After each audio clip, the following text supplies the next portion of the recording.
ఇచ్చిన ఆదేశాలను కేంద్ర ప్రభుత్వం అమలు చేసిన విధానాలను దక్షిణాది రాష్ట్రాలు పకడ్బందీగా అమలు చేయడంతో దక్షిణాది రాష్ట్రాలలో జనాభాను నియంత్రించడమే కాకుండా ఉత్తరాదికి సంబంధించిన కొన్ని రాష్ట్రాలలో కేంద్ర ప్రభుత్వ ఆదేశాలను పాటించకపోవడం వల్ల జనాభా విపరీతంగా పెరిగిపోయింది. ఈరోజు ఉత్తరాది రాష్ట్రాలకు సంబంధించి ప్రధానంగా బీహార్, మధ్యప్రదేశ్, రాజస్థాన్, ఉత్తరప్రదేశ్ లాంటి, ఛత్తీస్గఢ్ లాంటి రాష్ట్రాలలో జనాభా అత్యధికంగా పెరగడంతో ఈ దక్షిణాది రాష్ట్రాలుగా పిలువబడుతున్న కేరళ, తమిళనాడు, ఆంధ్రప్రదేశ్, తెలంగాణ, పుదుచ్చేరి అండ్ కర్ణాటక మనం జనాభా నియంత్రించడం వల్ల జనాభా స్టెబిలైజ్ అయిపోయింది. పుట్టే జనాభా, చనిపోయే వాళ్ళు దాదాపుగా 1.8% డిఫరెన్స్, అంటే పెద్దగా జనాభా పెరగడానికి అవకాశం లేదు. ఈరోజు జనాభా ప్రాతిపదికన ఒకవేళ నియోజకవర్గాల పునర్విభజన జరిగితే ఈరోజు ఉన్న దాంట్లో 543 పార్లమెంటు నియోజకవర్గాలలో దక్షిణాది రాష్ట్రాలకు 130 పార్లమెంటు నియోజకవర్గాల నుంచి ప్రాతినిధ్యం ఉంది. అంటే 100%లో మన ప్రాతినిధ్యం 24%. ఈ 24% ప్రాతినిధ్యంతో మనం కేంద్రంలో దక్షిణాది రాష్ట్రాల యొక్క హక్కుల కోసం మనం రిప్రజెంట్ చేస్తుంటే, ఒకవేళ జనాభా ప్రాతిపదికన నియోజకవర్గాల పునర్విభజన చేపడితే 24% ఉన్న దక్షిణాది రాష్ట్రాల యొక్క ప్రాతినిధ్యం 19%కి పడిపోవడానికి అవకాశం ఉంది. తద్వారా రాజకీయంగా నేను బయట కూడా చెప్పినా, ఇక్కడ కూడా చెప్పదలుచుకున్నా, delimitation is limitation for south. నియోజకవర్గాల పునర్విభజన అనేది రాజకీయంగా దక్షిణాది రాష్ట్రాలను నియంత్రించడానికి కేంద్ర ప్రభుత్వం వినియోగించుకుంటుంది. ఇది ఏమాత్రం మన దక్షిణాది రాష్ట్రాల హక్కులకు, దక్షిణాది రాష్ట్రాలకు మంచిది కాదు, క్షేమం కాదు. అందుకే ఈ సభ రాజకీయాలకు అతీతంగా తెలంగాణ రాష్ట్రంలో కూడా బట్టి విక్రమార్క గారు, అదేవిధంగా జానారెడ్డి గారు, కేశవరావు గారిని పెట్టి అన్ని రాజకీయ పార్టీలతోని సంప్రదింపులు చేపట్టి అన్ని రాజకీయ పార్టీలను కూడా దక్షిణాది రాష్ట్రాల్లో ఉన్న, ముఖ్యంగా తెలంగాణ రాష్ట్రంలో ఉన్న అన్ని రాజకీయ పార్టీలను, ప్రజా సంఘాలను కూడగట్టుకొని తెలంగాణ రాష్ట్రం మొత్తం ఒకే మాట మీద ఉన్నారు, ఒకే బాటలో ఉన్నారు, నియోజకవర్గాల పునర్విభజనకు సంబంధించి అని కేంద్ర ప్రభుత్వాన్ని ఒక సందేశాన్ని పంపించాలనే ప్రయత్నం. అందులో భాగంగానే ఈరోజు ఈ సభలో మనం ఈ తీర్మానాన్ని ప్రవేశపెట్టుకున్నాము. ఈ తీర్మానం నేపథ్యంలో ఏదైతే కేంద్ర ప్రభుత్వం కానీ లేకపోతే కొంతమంది వాదనలు ఏవైతే చేపడుతుండ్రో, ఈ వాదనలకు సంబంధించి కొన్ని వివరాలు ఈ సభ ద్వారా నేను తెలంగాణ సమాజానికి చెప్పదలుచుకున్నా. 50 సంవత్సరాల క్రితం ఇందిరాగాంధీ గారు గుర్తించి జనాభా ప్రాతిపదికన నియోజకవర్గాల పునర్విభజన దేశ స్థాయిలో జరిగితే ఇది రాష్ట్రాల మధ్య వైషమ్యాలను, రాష్ట్రాల మధ్య తారతమ్యాలను తీసుకురావడానికి అవకాశం ఉంటుంది అని చెప్పి ఆనాడు 50 సంవత్సరాల క్రితమే శ్రీమతి ఇందిరాగాంధీ గారు దూరదృష్టితో గుర్తించి రాజ్యాంగ సవరణ చేశారు. అటల్ బిహారీ వాజ్పేయి గారు కూడా ప్రధానమంత్రిగా బాధ్యత తీసుకున్న తర్వాత వారు కూడా ఈ అంశాన్ని గుర్తించి ఇందిరాగాంధీ గారు చూపించిన బాటలోనే వారు నడిచిండ్రు. కానీ మోడీ గారు వచ్చిన తర్వాత ఆ ఆలోచనలో లేరు. ఈరోజు కేంద్ర మంత్రులు కొంతమంది ఇంతవరకు ప్రభుత్వం చర్చించలేదు, ప్రభుత్వం నిర్ణయం తీసుకోలేదని ఏదైతే వాదిస్తున్నారో ఆ వాదన అర్ధ సత్యం అని నేను చెప్పదలుచుకున్నాను అధ్యక్ష. ఈ సందర్భంగా 2-3 అంశాలు. ఆంధ్రప్రదేశ్ పునర్విభజన చట్టం 2014 ప్రకారము తెలంగాణ రాష్ట్రంలో ఉన్న 119 శాసనసభ నియోజకవర్గాలు 153 పెంచాలని, ఆంధ్రప్రదేశ్లో ఉన్న 175 శాసనసభ నియోజకవర్గాలను 225 వరకు పెంచాలని చట్టంలో పొందుపరిచి పార్లమెంటులోని చట్టం చేస్తే 11 సంవత్సరాల చట్టాన్ని కేంద్ర ప్రభుత్వం అమలు చేయలేదు. పార్లమెంట్ సభ్యుడిగా నేనే అడిగిన ప్రశ్నకు పార్లమెంట్లో సమాధానం ఇచ్చిన 2026 తర్వాత జనాభాను లెక్కించినాకనే ఈ నియోజకవర్గాల పునర్విభజన జరుగుతుంది, ఇప్పుడు మా ప్రభుత్వం ముందు ఎలాంటి ప్రతిపాదన లేదు అని చెప్పి కేంద్ర ప్రభుత్వం మనకు తెలంగాణ, ఆంధ్రప్రదేశ్ రాష్ట్రాలకు సమాధానం చెప్పింది. కానీ అదే సందర్భంలో కేంద్ర ప్రభుత్వానికి, కేంద్రంలో ప్రభుత్వాన్ని ఏర్పాటు చేసిన రాజకీయ పార్టీ ప్రయోజనం కోసము జమ్మూ కాశ్మీర్లో నియోజకవర్గాల పునర్విభజన చేపట్టినరు, సిక్కింలో నియోజకవర్గాల పునర్విభజన చేపట్టినరు. ఈ 2 రాష్ట్రాలలో పునర్విభజన చేపట్టడానికి తీసుకున్న ప్రాతిపదిక 2011 జనాభా ప్రాతిపదికన నియోజకవర్గాల పునర్విభజన చేపట్టిన అధ్యక్ష. కేంద్ర ప్రభుత్వం ఒక పక్కన మనకు అందిస్తున్న సమాచారం కానీ లేకపోతే మనకు కల్పిస్తున్న భ్రమలు కానీ వేరు. కానీ కేంద్ర ప్రభుత్వం తీసుకుంటున్న నిర్ణయాలు వేరు. ఈరోజు నేను అందుకే కేంద్ర ప్రభుత్వాన్ని మీరు చట్టం పార్లమెంటులోనే చట్టం చేసిన ఆంధ్రప్రదేశ్ తెలంగాణకు నియోజకవర్గాల పెంపు అంశాన్ని 2026 జనాభా లెక్కించిన తర్వాతనే చేస్తామని మా పట్ల వివక్ష చూపించుకుంటూ మీరు జమ్మూ కాశ్మీర్లో కూడా సేమ్ అదే చట్టం ఉంది.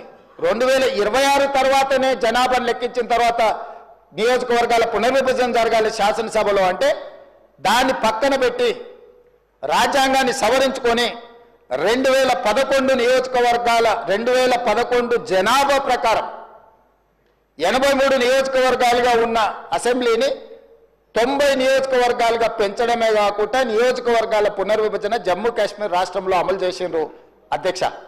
అదేవిధంగా సిక్కింలో కూడా సిక్కిం రాష్ట్రంలో సీట్లు పెంచాలని 2018 కేంద్ర ప్రభుత్వం క్యాబినెట్లో రెజల్యూషన్ పాస్ చేసి ఈరోజు సిక్కింలో నియోజకవర్గాల పునర్విభజన ప్రక్రియ కొనసాగుతుంది అధ్యక్ష. జమ్మూ కాశ్మీర్లో కానీ సిక్కిం రాష్ట్రంలో కానీ నియోజకవర్గాల పునర్విభజన 2011 జనాభా దామాషా ప్రకారమే నియోజకవర్గాల పునర్విభజన జరిగింది.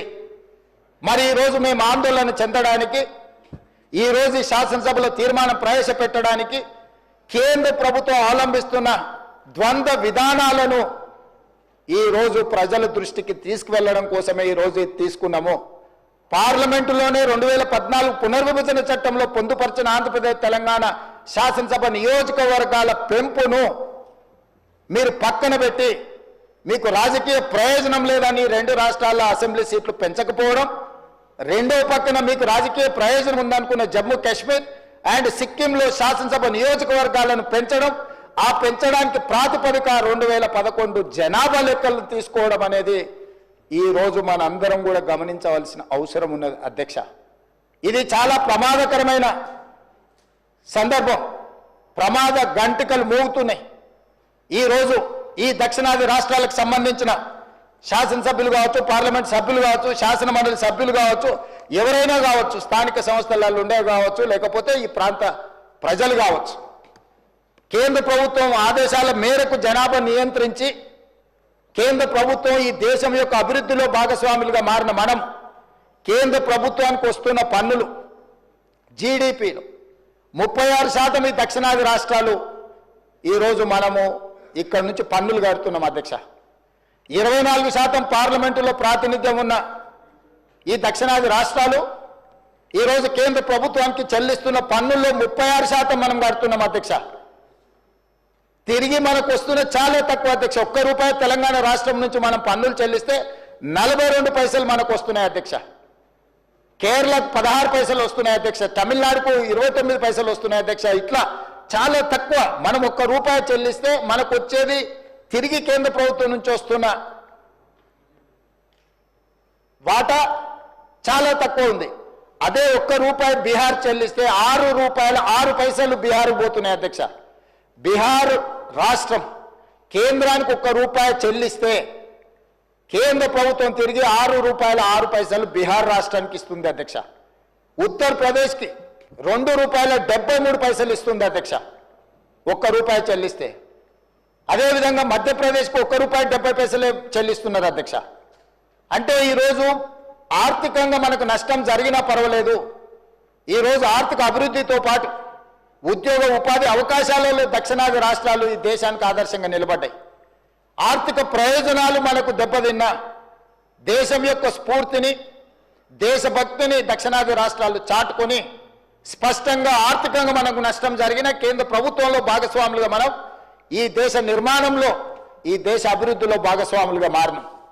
కానీ ఈరోజు ఆర్థిక ప్రయోజనాలను వదులుకున్న ఈరోజు రాజకీయంగా మన ప్రాతినిధ్యాన్ని వదులుకోవడానికి మనం సిద్ధంగా లేము అధ్యక్ష. అందుకే ఈరోజు మేము స్పష్టంగా కేంద్ర ప్రభుత్వాన్ని డిమాండ్ చేస్తున్నాం. 100% ఈ అంశానికి సంబంధించి విస్తృత స్థాయిలో చర్చ జరగాలి. మీరు 2002లో వాజ్పేయి గారు చేసిన తీర్మానానికి మీరు కట్టుబడి ఉన్నారా లేదా మీరు జమ్మూ కాశ్మీర్లో లేకపోతే సిక్కింలో 2011 జనాభా ప్రాతిపదికన ఏదైతే నియోజకవర్గాల పునర్విభజన చేసిందో ఈరోజు 2011 కానీ లేకపోతే 2026లో జనాభాను లెక్కించి ఆ ప్రాతిపదికన నియోజకవర్గాల పునర్విభజన చేస్తే మన ప్రాతినిధ్యము 19% పడిపోయి మన అవసరం లేకుండానే, మన ప్రాతినిధ్యం లేకుండానే, మన ఓట్లతో సంబంధం లేకుండానే కేంద్రంలో ప్రభుత్వం ఏర్పడే పరిస్థితులు ఉన్నాయి. ఆ పరిస్థితిని కల్పించుకోవడానికి కేంద్రంలో అధికారంలో ఉన్న రాజకీయ పార్టీ ఈ రోజు ఒక ప్రణాళికబద్ధంగా దక్షిణాది రాష్ట్రాల మీద దాడి జరుగుతున్నది అధ్యక్ష.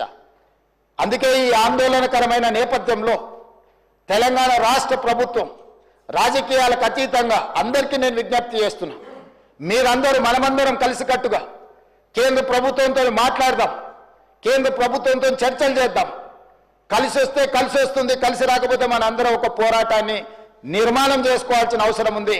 అందుకే తెలంగాణ రాష్ట్రంలోనే స్పష్టంగా అన్ని రాష్ట్రాలకు విజ్ఞప్తి చేసిన ఈ వేదిక మీద నుంచి కూడా కేరళ, తమిళనాడు, పుదుచ్చేరి, ఆంధ్రప్రదేశ్ అండ్ కర్ణాటక ముఖ్యమంత్రులకు నేను విజ్ఞప్తి చేస్తున్నా, తొందరలోనే మా బట్టి విక్రమార్క గారు, అదేవిధంగా జానారెడ్డి గారు, కేశవరావు గారి నేతృత్వంలో తెలంగాణ రాష్ట్ర ప్రభుత్వం దీనికి సంబంధించి అన్ని రాజకీయ పార్టీలు, ప్రభుత్వాలు, ప్రజా సంఘాలతో సమావేశాన్ని ఏర్పాటు చేయబోతుంది.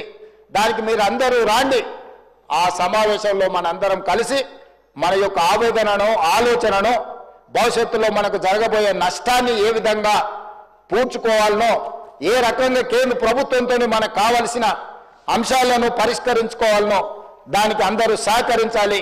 ఈ సభలో ఉన్న సభ్యులందరినీ సంపూర్ణంగా ఈ తీర్మానానికి మద్దతు పలికి రాజకీయాలకు అతీతంగా తెలంగాణ రాష్ట్రం రాజకీయ పార్టీలు, ప్రజాప్రతినిధులు అందరూ కూడా మనం కలిసికట్టుగా ఉన్నామనే సందేశాన్ని కేంద్ర ప్రభుత్వానికి ఇవ్వాలి. తమరి అనుమతితో వీళ్ళందరినీ కూడా దీన్ని ఆమోదించవలసిందిగా కోరుకుంటూ మీ దగ్గర సెలవు తీసుకుంటున్నాను అధ్యక్ష.